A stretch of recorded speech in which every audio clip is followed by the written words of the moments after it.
Hi, and welcome back to Neat Talk.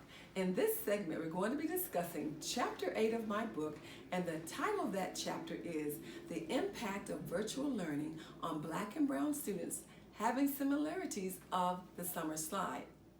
But before I get into this chapter, let me first commend all of our students.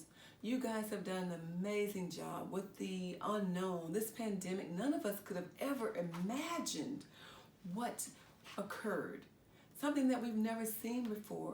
And then you all were forced to go on lockdown as far as in-school, in-person brick and mortars are concerned to do the virtual learning. Most of our schools across the country were. And you guys, students, you did a tremendous job, so you are to be commended. In particular, I would like to thank our senior students, because can you imagine going to school for 12 years from kindergarten through 11th grade and finally reaching the 12th grade, and you're ready for all those fun-filled activities that come along with being a senior, and you go to school and it's announced without any prior warnings that the school will be shut down indefinitely, the brick and mortar part. However, you still have to do your learning, but do it virtually, something some of our kids had never experienced before. Particularly our black and brown kids. Maybe they had never taken an online course before as opposed to their counterparts. So they were forced to learn a whole new way in isolation, many of them. And some of them, most of them rather, their parents are and were working parents. So they didn't have the resources, the support. So what I see happening, it was what I talk about in chapter 9, is that the virtual learning impact because of the pandemic is very similar to something called a summer slide. Let me please read for you what the summer slide is. The summer slide is when students don't actively participate in reading or engage in academic learning over the summer and return to school in the fall, displaying a learning gap between those who read and those who did not. So unfortunately, most of the students who experience the summer slide are kids of color, particularly kids from the lower socioeconomic background. So they go back to school with this huge achievement gap.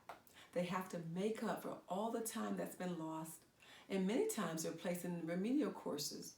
So the virtual learning, in my research, my observations, and in my conversations with colleagues, with parents and students, we feel definitely that we're going to see very, very similar trends. And it's unfortunate, especially because we know our kids have been working so hard.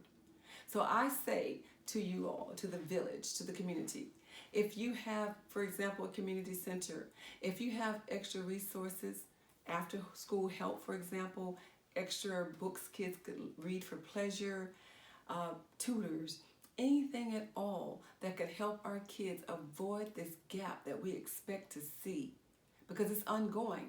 We thought we had kind of gotten over the pandemic, the huge part of it anyway, but as you can see, it's still here. It's still very prevalent.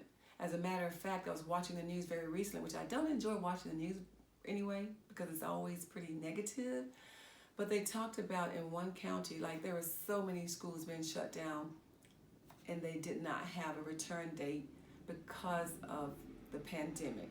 So we want to make sure that we offer the support to our kids that they need to overcome these obstacles.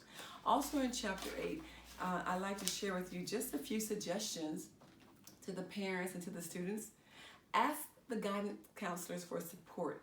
If a student is struggling academically, emotionally, or mentally, ask for help, for resources. Parents, have your students attend additional help sessions. They can do those help sessions by Zoom. They can make appointments and talk with their teachers. And also, get them out of the house into the open air, just to have a good time and to breathe and to perhaps mingle with their cohorts who they feel have been safe as well, like not being in large crowds.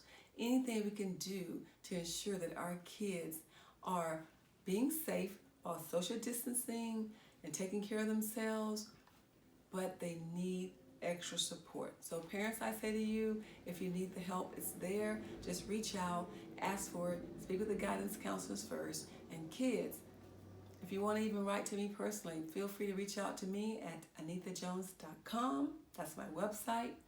You can follow me on my Facebook, Anitha Jones Author, my Instagram, Anitha Jones, and please subscribe to my YouTube channel. So once again, thank you for joining me here at Neat Talk, and I look forward to seeing you back again. Thank you. Bye-bye.